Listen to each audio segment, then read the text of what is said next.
I discovered my wife was cheating with my best friend, so I let her think she won, until her greed exposed the truth and left them both ruined and alone. My wife, Alana, and I were dining at a fancy restaurant when I spotted my oldest and closest friend approaching our table. I discreetly informed my wife about it, mentioning that Taryn Landis was coming over. I reminded her that he had been my best friend since 2nd grade, but advised her to be cautious around him, given his reputation as a ladies' man. Thankfully, Alana replied softly, assuring me that she would be fine. I then asked her about Taryn, noting that he was the wealthy friend I had mentioned before. I nodded in her direction and rose to greet Taryn, who embraced me tightly, though the gesture felt a bit awkward in such a public place. Taryn expressed his joy at seeing me again, mentioning that it had been a while since we hung out. He seemed to have a particular interest in Alana and inquired if she was my lovely wife. He also mentioned that he had sent a gift when we got married in Singapore, hoping we enjoyed it. Alana, quite excited, brought up the pickup truck he had gifted me and offered a hug. I introduced her to Taryn, explaining their connection. Taryn then politely but firmly pulled me aside to embrace Alana. In her usual outgoing manner, Alana commented on his tall and handsome appearance and hugged him for a bit longer than I thought was suitable for a married woman. Curious about Taryn's presence in Daytona, I asked why he was there.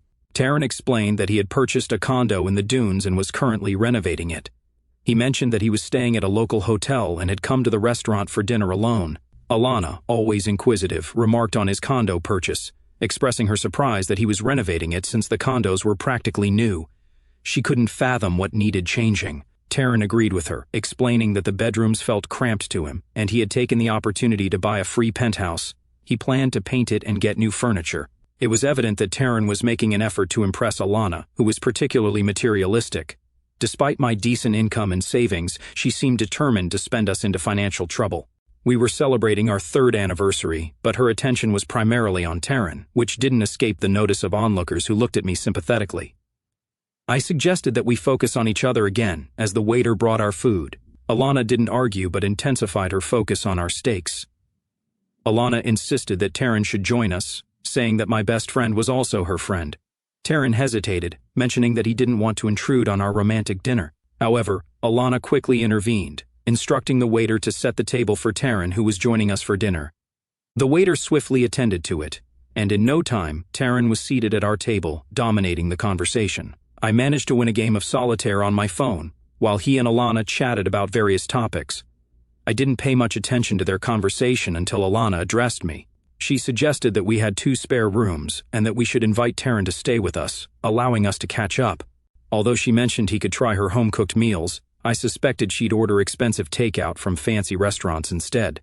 I was taken aback by her suggestion and had my doubts about whether Taryn would appreciate her cooking. My first wife, Helen, passed away after 22 years of marriage. She and Taryn were close friends, and I never worried about their friendship because Helen was devoted and trustworthy. Sadly, she passed away suddenly from a heart attack 5 years ago. I mourned for over a year before meeting Alana at a charity event.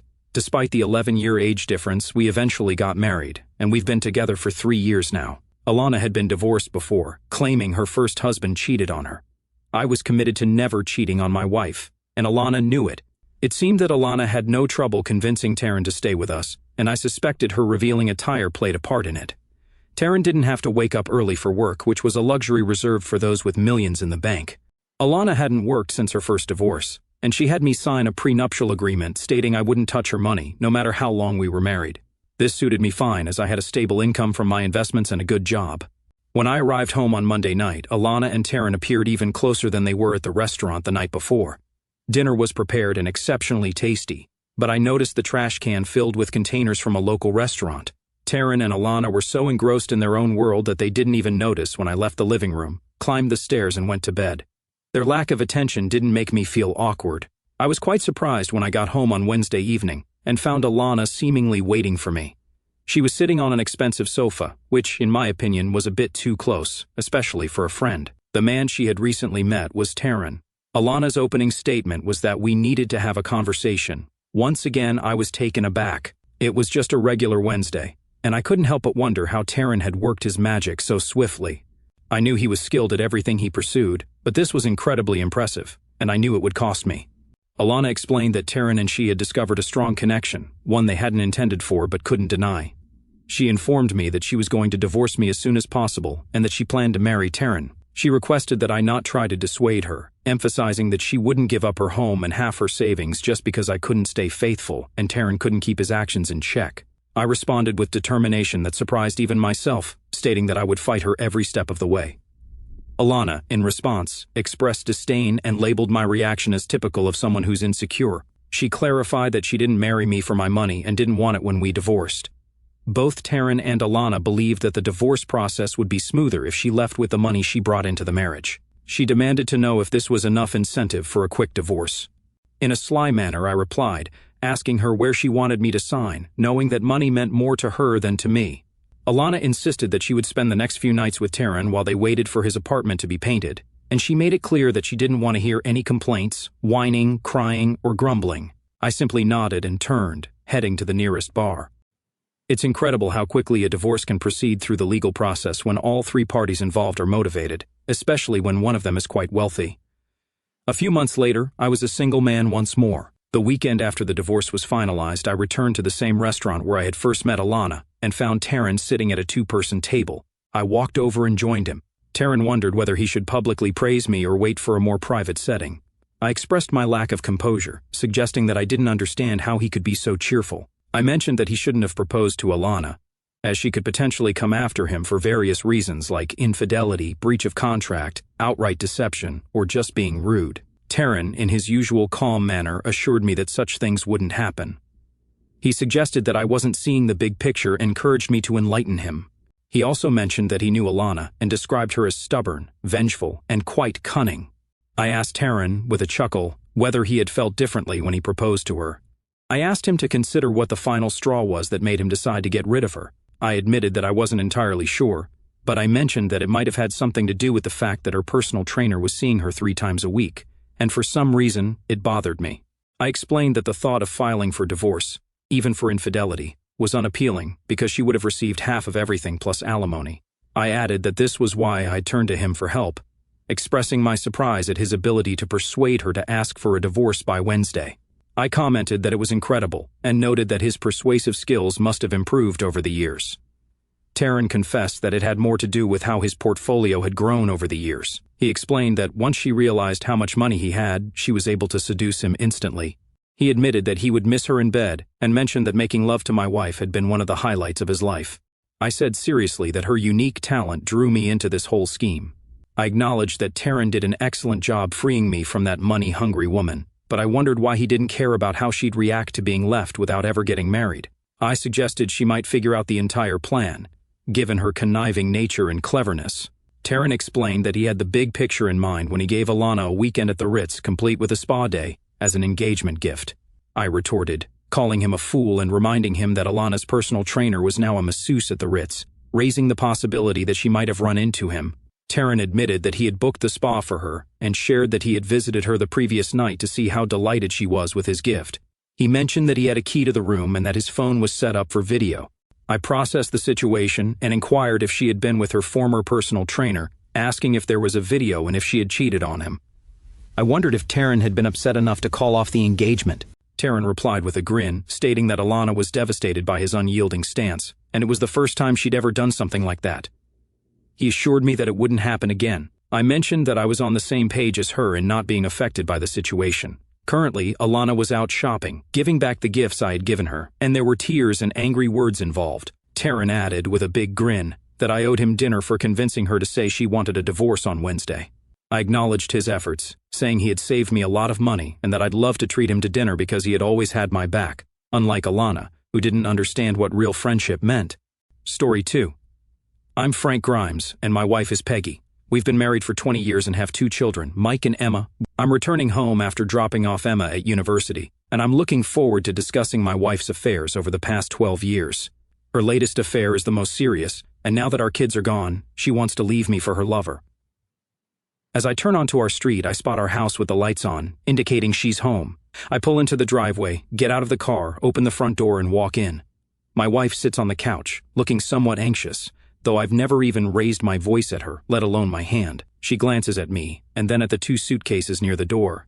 I focus on them too. Peggy, my wife, has left to take Emma to her first year at university.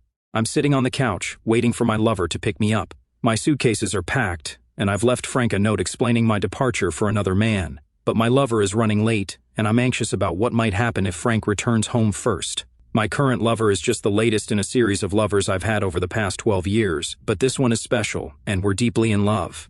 I reflect on my past affairs during this time. My first lover was my tennis coach at the country club. He was attentive and caring, but he left without a word. Next was a work colleague, and our affair started on a business trip to New York, fueled by too much drink. It continued for over 2 years, mostly during company trips and late nights in his office. Then he vanished, rumored to have run off with a younger woman. After that, an old college friend and I rekindled our affair at a charity sale, which lasted 6 months.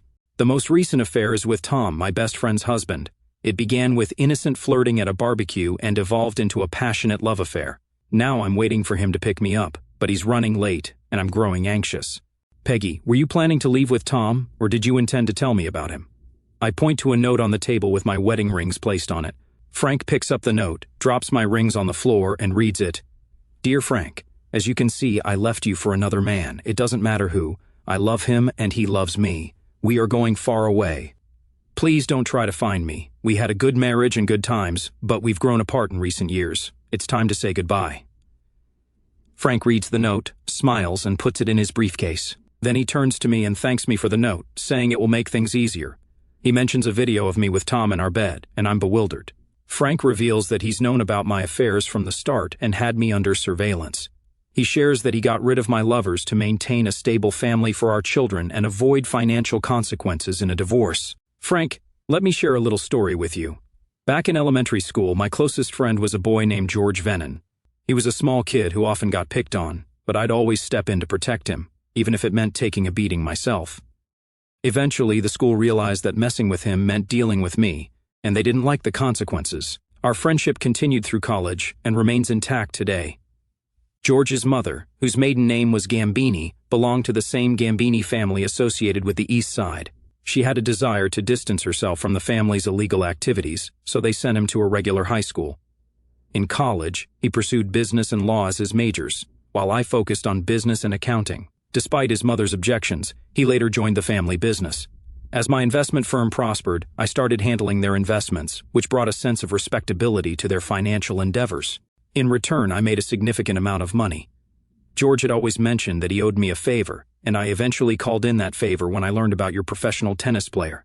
George assured me he could handle it, and soon that player was no longer a concern. I became concerned when she appeared ill, so I fetched a bowl from the kitchen. Similar situations arose with your second and third lovers. Once you got involved with them, I made sure that Mike and Emma had a mother. If you hadn't considered leaving me, they would still be alive. She inquired, with tears streaming down her face, if it was her fault they were gone.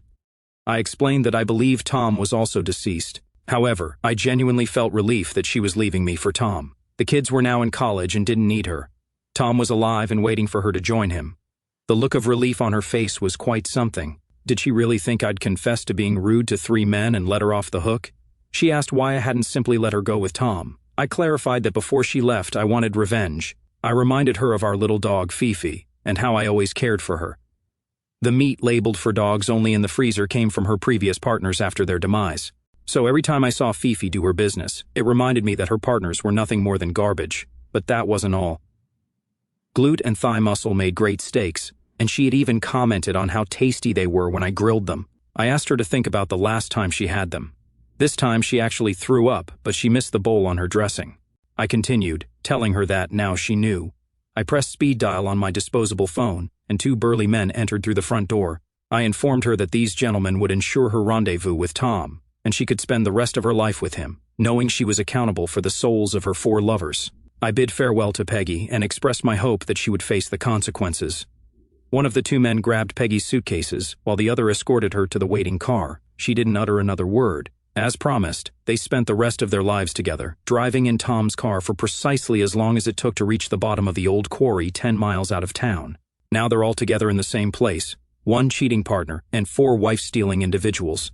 I love my life, and I have the proof that my beloved wife Peggy left me for another man on that significant day in August 2005. Story 3. My friend, an 18-year-old high school graduate, burst through the door of our cozy 2-room apartment and I couldn't believe my incredible luck. Her lifelong dream of becoming an actress had always seemed quite achievable to me, given her undeniable beauty and exceptional talent. This was unsurprising, considering her vibrant cheerleading background and active involvement in various school drama productions throughout her school years. With her whole future ahead of her, the acting profession appeared to be a reachable reality. While my girlfriend had always been resolute about pursuing a career as an actress, I was still contemplating the direction of my own life. I wasn't particularly interested in college and was content working at McDonald's, allowing my girlfriend to take the lead. However, that day marked a turning point filled with excitement. She shared the news that she had secured a minor role in a highly acclaimed blockbuster film. It was an incredible development. Though she only had 2 lines to deliver, it felt like a monumental step toward fulfilling her dream. She explained that the lead role in this fantastic opportunity was being played by a regular customer from Hooters restaurant. After promising her a role and even booking a ticket to St. Vincent and the Grenadines, I unquestionably believed in the opportunity that had arisen. Despite my naivety, I refrained from asking how she had managed to land such an incredible chance. In the evening, we gathered with friends to celebrate this momentous occasion. Each moment brought us closer to the allure and grandeur of Hollywood. Eager to have me accompany her on this journey, she reached out to a mysterious sponsor who generously purchased a ticket for me as well. Her happiness was infectious, and I had never seen her so elated before. Upon arriving in St. Vincent and the Grenadines, we were met with opulence. Checking into a luxurious hotel for 4 days was a thrilling experience. While my girlfriend was occupied with her scenes for 2 of those days, I didn't mind. I made the most of the opportunity, soaking up the atmosphere of stunning beaches and basking in the warm sun. The remaining days felt like an uninterrupted vacation filled with beach excursions, lively parties, and even encounters with celebrities involved in the film production. It was like a dream come true. All of this served as motivation that fueled our desire for the glamorous lifestyle that the film industry offered. Upon returning to Pennsylvania, we couldn't shake off the allure of that world. We knew that our path led to Los Angeles, where my friend could wholeheartedly pursue her dreams in the film industry. Her time in St. Vincent and the Grenadines had allowed her to forge valuable connections with influential individuals. Furthermore, she firmly believed that upon our return to Pennsylvania, we should use the $15,300 she earned to embark on this incredible journey. Using a portion of her earnings from the film, we managed to secure a modest apartment in Los Angeles. Brimming with hope and anticipation, we were stepping into a new chapter of our lives. Days turned into months, and my girlfriend faced the challenging task of securing significant film roles in this bustling city. Every morning, she woke up early and attended auditions in the hope of achieving a long-awaited breakthrough. Unfortunately, she mainly came across minor roles in local business advertisements that offered meager compensation, falling short of our expectations. As her earnings from the movie role began to dwindle, we found ourselves needing to invest in new clothing and photographs for auditions. Recognizing the need to support ourselves, I decided to take a job at a fast food restaurant. It may not have been glamorous, but it provided us with the opportunity to start earning money and sustain our livelihood. As our savings dwindled, I witnessed her hopes and dreams gradually fade in her eyes. Every evening, we returned home burdened by the weight of rejections and disappointments as she came face to face with the harsh realities and fierce competition of the film industry in Los Angeles. In our small Pennsylvania town, she had been considered the epitome of beauty, but in this sprawling city, beauty was commonplace. Months turned into nearly a year, and she still couldn't secure a substantial role for herself. The clothing she bought was now second-hand, and prospects for advancement seemed uncertain. Eventually, she took a job as a shopping mall model, a significant departure from our lofty aspirations. Nevertheless, it allowed, albeit with difficulty, for the bills to be paid. During this period, I found my own path in life as a fitness trainer, balancing 2 jobs, one at a restaurant and the other training numerous clients. I aimed to provide stability and support. Our lives were consumed by individual pursuits, and as a result, we seldom found time for each other. Our dreams of success in the entertainment industry appeared to be slipping away, overshadowed by the demands of our busy lives. With each passing day, our dreams seemed to grow more distant. The unforgiving nature of the film and entertainment industry began to wear down my girlfriend's spirit, and I could only helplessly watch as she confronted the harsh reality that achieving success in Hollywood was far from the easy dream we had once envisioned. As time passed, her excessive spending drained our finances completely, and we began to struggle to make ends meet. I became increasingly frustrated with her for depleting our savings at an alarming rate. Finally, we managed to replenish our depleted savings. It happened unexpectedly when I was rummaging through her purse, searching for something, and stumbled upon a bundle of $1,500. Intrigued, I couldn't help but inquire about where she had obtained such a large sum of money. She appeared flustered, but explained that a photographer she met at the mall had invited her to take pictures at his lavish mansion. I couldn't resist asking why she hadn't mentioned it earlier, to which she replied that she had intended to but somehow forgot.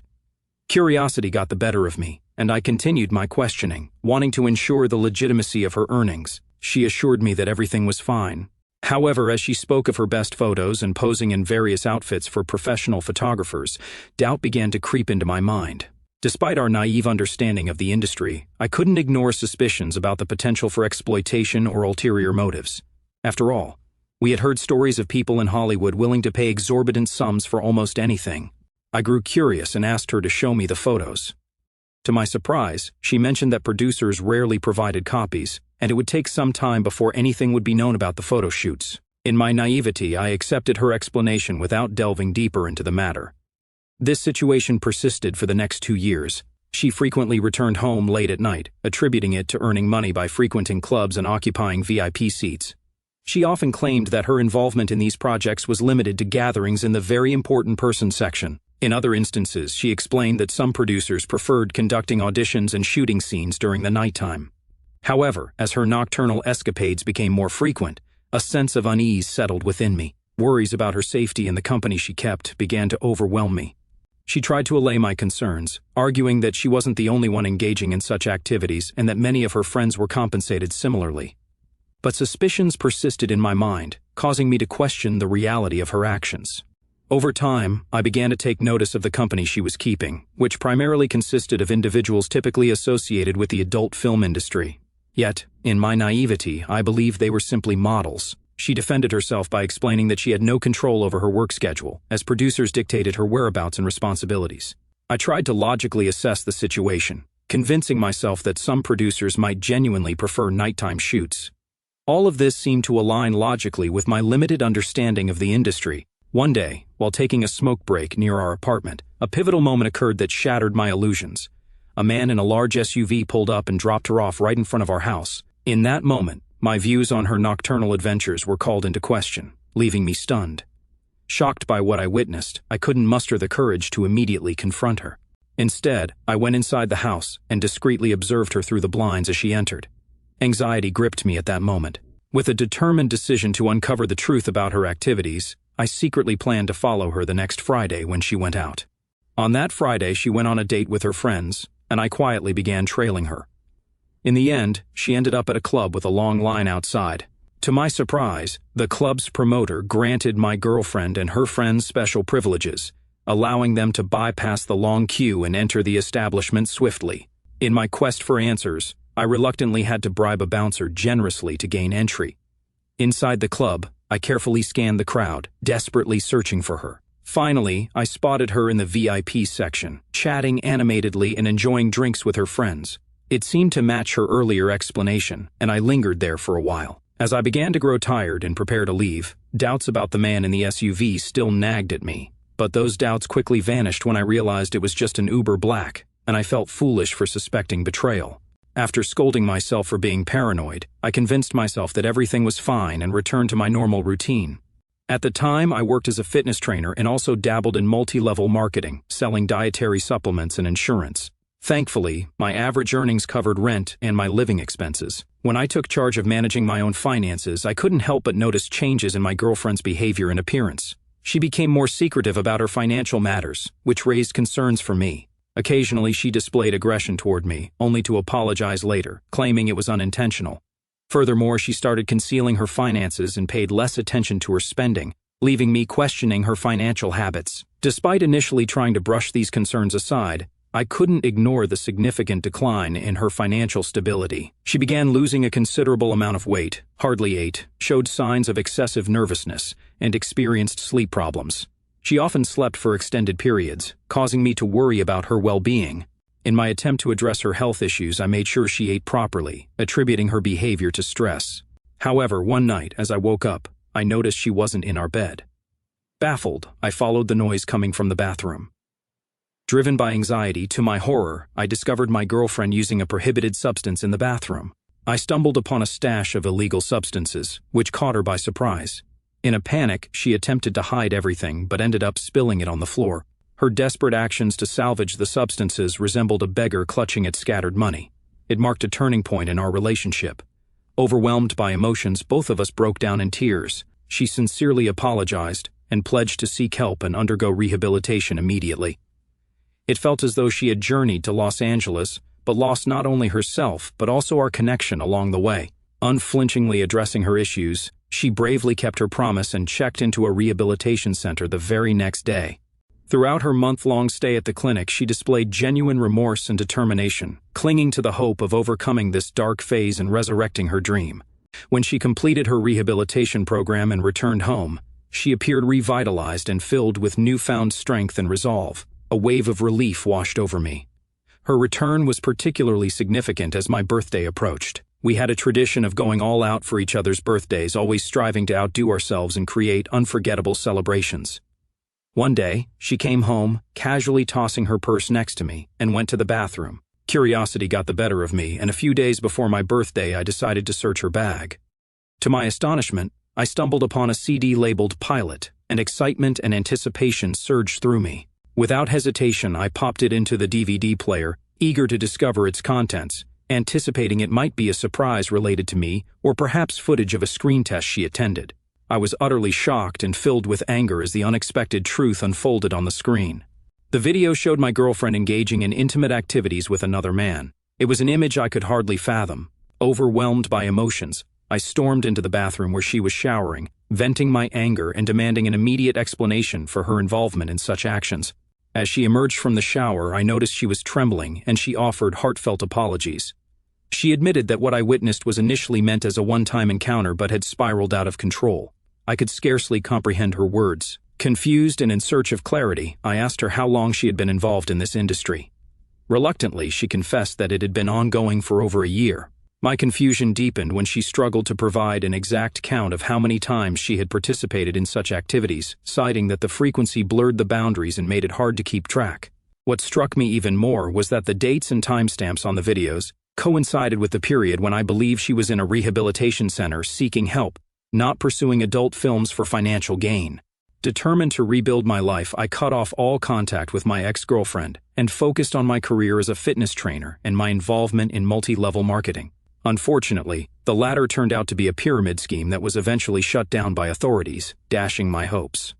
Undeterred, I decided to invest my savings in opening a gym. However, the high expenses in California posed a significant challenge. Opting to join the Planet Fitness franchise, I seized the opportunity to open a small gym in my Pennsylvania hometown. Before leaving California, wanting to be transparent, I reached out to my ex-girlfriend to inform her of my departure. Despite our breakup 6 months earlier, our connection remained strong, and our phone conversations stirred up emotions in both of us. She spoke of feeling abandoned, emphasizing that I had brought her to California and then abandoned her when she needed me most. Her words left me speechless, and I found myself immersed in memories of our shared youth and the dreams we once held together. Having made the decision to return to my hometown, I took the initiative to establish the Planet Fitness Center. As the business began to thrive, I also found solace in close relationships that brought joy and fulfillment back into my life. However, over time, I heard unsettling rumors that my ex-girlfriend had turned to a life of street-based solicitation to support her illegal substance use. Initially skeptical, I decided to investigate and discover the truth firsthand. What I uncovered left me utterly shocked. The person I once knew had become a mere shell, devoid of the vibrant soul I had cherished. About 2 years after the opening of my gym, the situation took an unexpected turn. Everything had been going smoothly for me. The membership at my gym kept growing, and it seemed like life was on a positive trajectory. But then, an unexpected and devastating piece of news reached me. My ex-girlfriend had passed away while with a client, having consumed an excessive amount of a prohibited substance. The moment I received this heart-wrenching information, chills ran down my spine, and I rushed home. Unable to contain my emotions, I sat on the shower floor, overcome by uncontrollable grief and tears. To this day, I still carry guilt and never cease to wonder if I could have done something differently. Despite reassurances from my therapist, pain and regret continue to weigh heavily on my heart. The news of my ex-girlfriend's death shattered the fragile peace I'd built in Pennsylvania. Running my Planet Fitness gym had given me purpose, and the growing membership felt like a small triumph over the failures of my past. But her loss brought it all crashing back. The dreams we shared, the naive hope of Hollywood, and the slow unraveling of her life. I couldn't shake the guilt, wondering if staying in California, fighting harder for her, might have changed her fate. My therapist urged me to focus on what I could control, but the what-ifs haunted me, especially at night when the gym was quiet, and I was alone with my thoughts.